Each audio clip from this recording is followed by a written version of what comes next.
Welcome to B'nai Jacob 101, your cram session and guide to being a part of our congregation. This week we get you caught up on the last days of this very long holiday season that began with Rosh Hashanah, the Jewish New Year. Those two holidays are Shmini Atzeret, the 8th day of assembly, and Simchat Torah, the celebration of the joy of the Torah. They're actually independent holy days. They're not connected at all to the holiday of Sukkot, the Feast of Tabernacles. But because of the proximity to that holiday on the calendar, they're oftentimes lumped together. Now, make it real simple. Let's take each of these holidays and briefly give you the essence of them. The first one is, as I said, Shmini Atzeret, the 8th day of assembly. It's a holy day mentioned in the Torah, and it was supposed to follow the 7 days of the holiday of Sukkot, hence the reason it's called the 8th day of assembly. It is found also in the book of Leviticus, Vayikra, chapter 23, verse 36, where it says, "On the 8th day you shall hold a holy convocation. You shall do no manner of work." Now, probably in ancient days, this holiday had some larger significance. Jews began to probably ask for rains now that the harvest and the pilgrimage to Jerusalem was complete. Indeed, to this very day at our services, we begin at the end of Musaf to ask for rain at services. We have a special prayer. The person who leads the services wears a special robe called the kittel, and we ask God to bring on the rainy season for farmers. And that takes place on Shmini Atzeret. Like the end of most festivals, we also add a special service called Yizkor, memorial services. Those take place during all the pilgrimage holidays, as well as Yom Kippur, and it takes place on Shmini Atzeret. In our congregation, like many congregations, we read King Solomon's magnificent work, Kohelet, Ecclesiastes.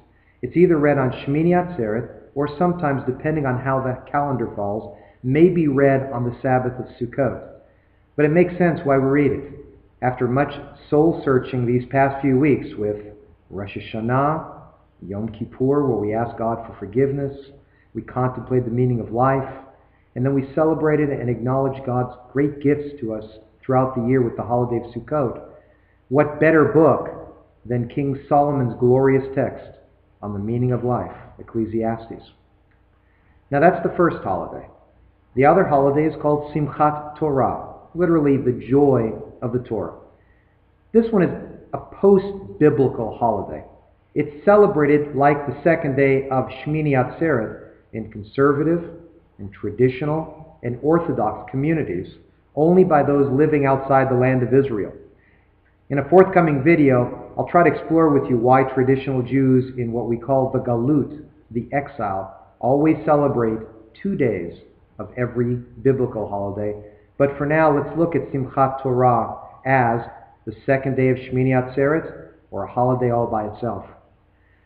Simchat Torah is a time where we read the final portion of the book of Deuteronomy, Devarim, and we begin the reading of the cycle of the Torah over again with the book of Genesis, Bereshit. We complete the Torah reading cycle for the year, and we start over. Traditionally, we try to read the Torah publicly every Shabbat.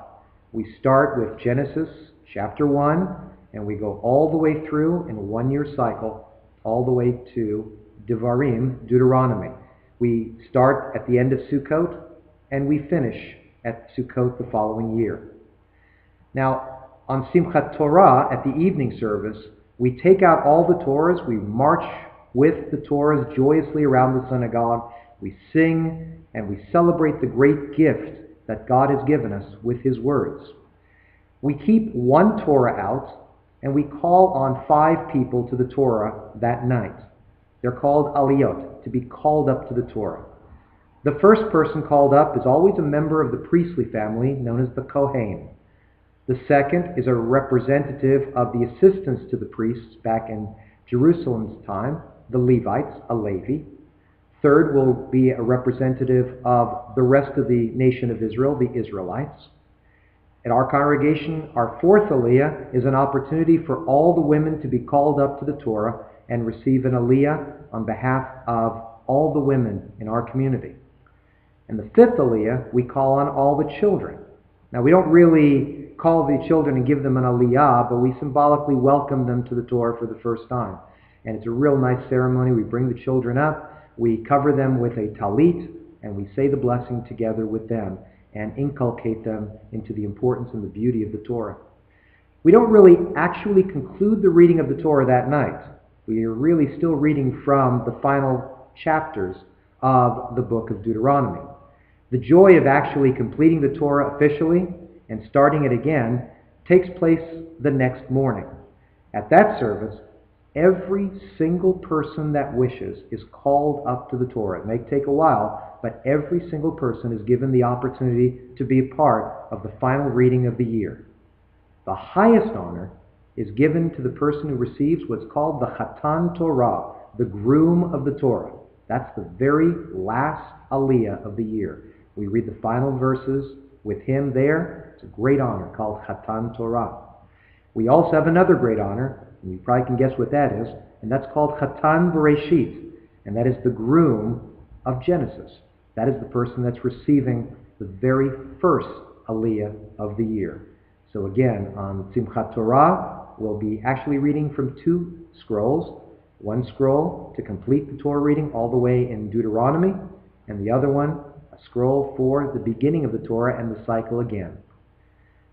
Now, next time, we will explore something different. We're moving out of the holidays.